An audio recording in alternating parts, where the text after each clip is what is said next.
how to evaluate formal and informal assessments.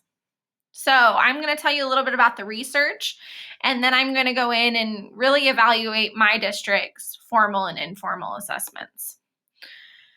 So the first article I read is How Leadership Influences Student Learning. Effective educational leadership makes a difference in improving students' learning.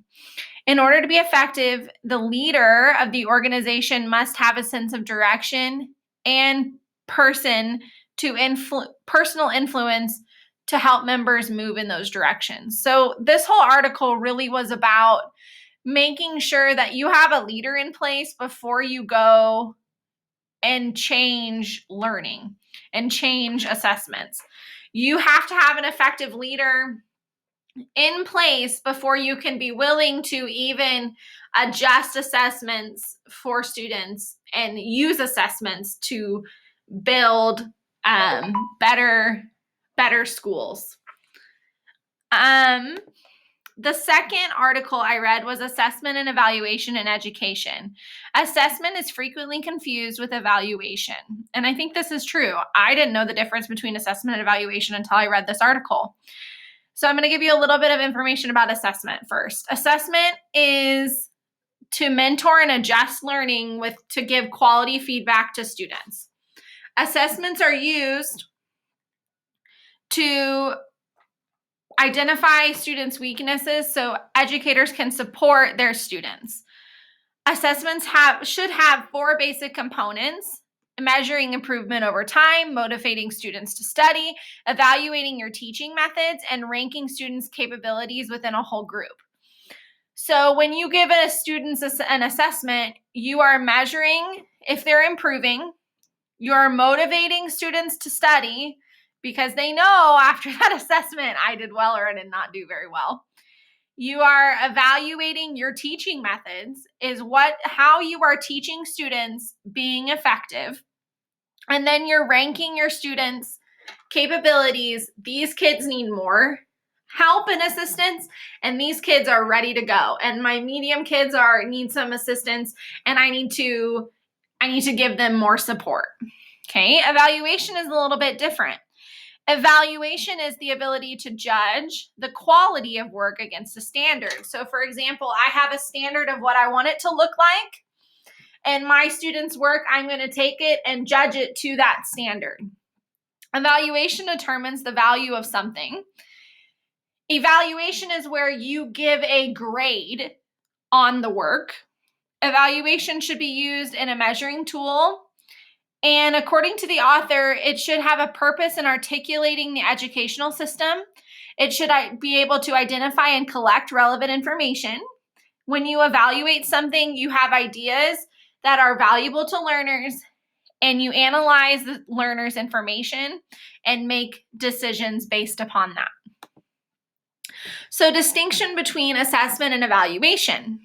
This is by Baer. And educators use 2 distinct processes to help build lifelong learning skills. They use assessment methodology and evaluation methodology, to make sure they're not confused. Reports are often different between assessment and evaluation. Remember, evaluation is where you give a grade, and assessment is how can you improve students and do what's best for students while you're learning.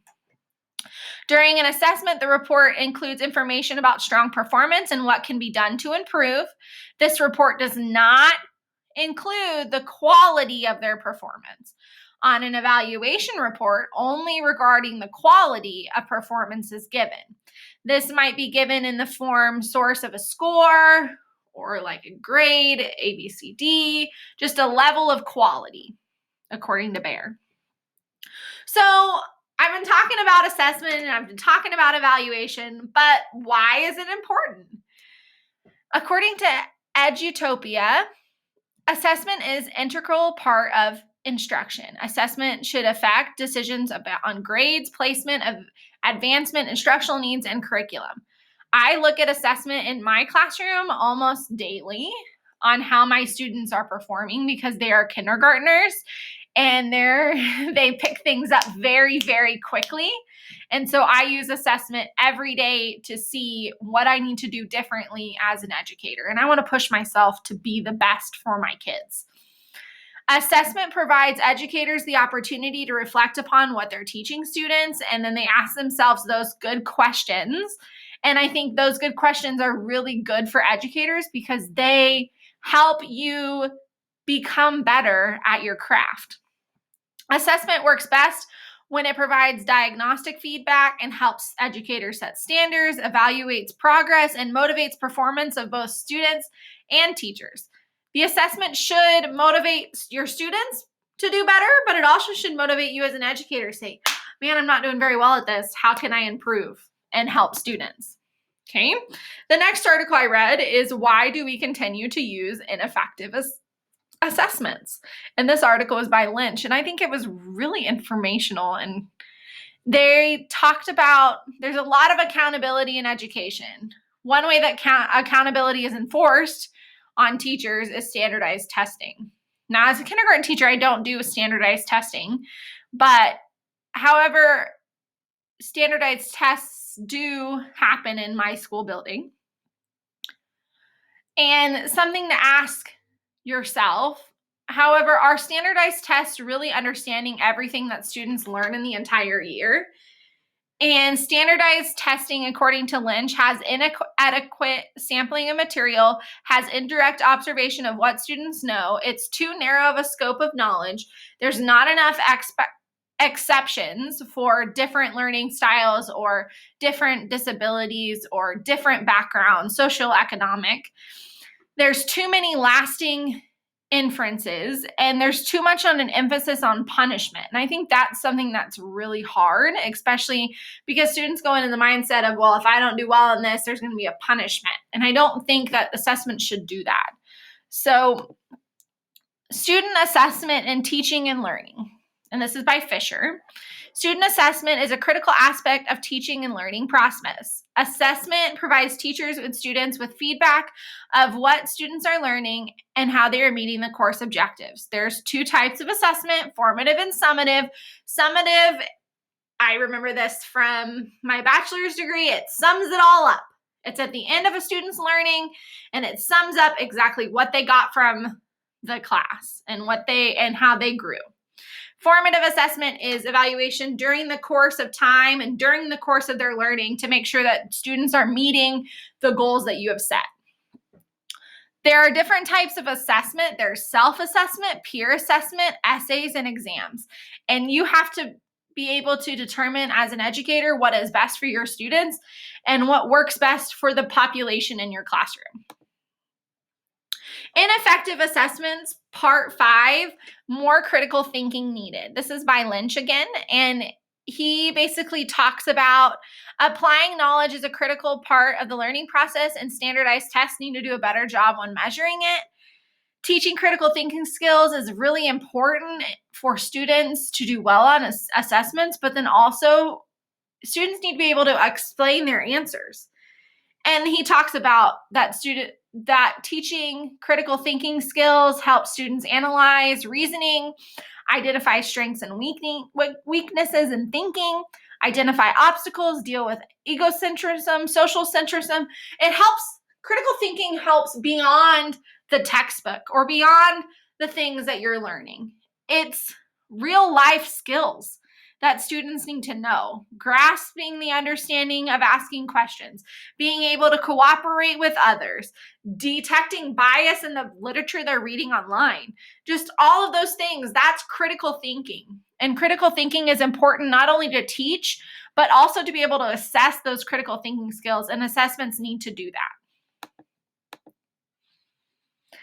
So working toward critically responsive assessment practices. Culturally responsive assessments reveal what students know. These assessments give insights and that lead and front cultural strengths, curiosities, nurture, and extend literacies. We assess the pace of the classroom, and we need to assess that and translate every assessment for parents. Students with different backgrounds or students who don't speak the language that you're teaching in, they need to have a culturally responsive assessment that meets their needs, but also assesses what you're teaching. So it's important to collaborate with other teachers to make sure you're meeting the needs of the community, but also meeting the needs of the students that are in your classroom and with those needs. The ongoing quest for culturally responsive assessment for indigenous students in the United States. Teaching and learning are a deeply cultural process. Assessment, in particular with indigenous students, are not only ineffective but also destructive, which I thought was something that's really, really awesome and really put into my mind. If I put an assessment in front of a Spanish-speaking student and it's only English, that's going to be really destructive to them.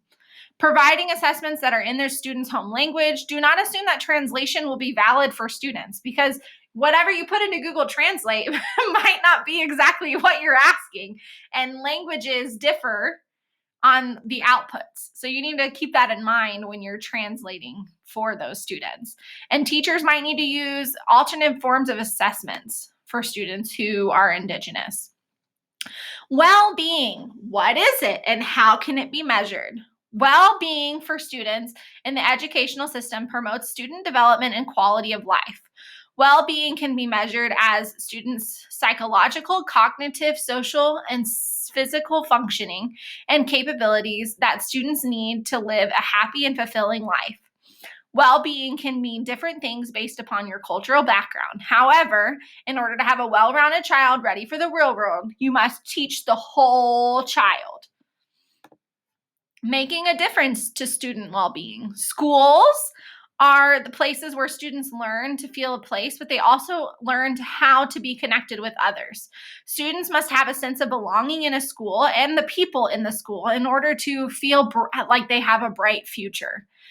Belonging starts with strong relationships with teachers. Teachers who have strong classroom management create a learning environment that is built upon relationships with students. Students' perceptions of tests has a clear influence on how students do, and it's important that teachers have relationships with their students so they know those perceptions that students have of tests. Students and parents should have cooperation to make sure that children's needs are being met. So I'm going to talk about my district's assessments. So we have several different assessments used in 305. Our first is our standardized assessments, which those are like our state assessments. We also have ACT Aspire. Those are for older students, 3, 4, 5, and beyond. Norm reference assessments are our MAP assessments, and those are used for first, second, third, and I think fifth grade. The iReady diagnostic in math and reading is used kindergarten through fifth grade. And that gives us a really, kind of gives us an output of where they're at. Formative assessments, those happen at the end of reading modules, during reading modules, and at the end of math modules and during math modules. In Kinderland, or I guess kindergarten, I use formative assessments. It's more of like an eye-on-eye student, and it's not actually a paper assessment because obviously we're kindergartners. But I do a lot of formative assessments in being able to watch and see which kids are getting it and which kids aren't. Summative assessments is the BAS reading assessment. This is this tells us where students are in their reading levels. So they could be at A, they could be at D, they could be at Z. The BEAR assessment is a reading diagnostic that tells where they are in spelling. And we do this K through 5. Oh, and the BAS is also K through 5. The RDA is talking about the sounds of words, and knowing that I can, the RDA, the RDA is letters and sounds and CVCE and CVC words. The past is talking about sounds of words. The past is only K through 2, and the RDA is only K through 2. The past gives us an identification of phonological skills? Can they talk about, can they rhyme? Can they give me the syllables and words? And all of those are really great assessments to tell teachers where students are at. Okay, I do not believe that there are any gaps in our assessments. I think that the assessment plan that our district has in place really meets students' needs. So how does our assessment plan help us determine the quality of resources? So we use assessment data by our building leadership team and during building PLCs. And we analyze the data and determine if it is meeting students' needs. We are also determined if curriculum modifications or resources are needed. And we determine that by the output of scores. We use Mastery Connect, which is an online platform, and it gives us a pie chart of red remediation, near remediation, and green students. And that pie chart we use, and then we determine if we need to change our teaching styles, or we need to get more curriculum or resources. And that is also used across grade levels to determine performance. So we can pull K through 5 BAS data and determine where they're lacking and how we can help. How culturally responsive are the assessments in our district? We actually have an ESL director in every building, and that ESL director is kind of the ESL coordinator. In my building, we have 2 of them. We have one K through 2, and we also have one 3 through 5. And they pull students for one-on-one testing sessions if it is needed. And during these sessions, the director provides the assessment in their home language or provides accommodations to help that student. I do think that our district needs to be more culturally diverse in the way we present assessments. I think that we could do a lot better during curriculum and during teaching to make sure that we are culturally responsive in the way we teach students curriculum. So here are my references. And I hope you enjoyed my presentation.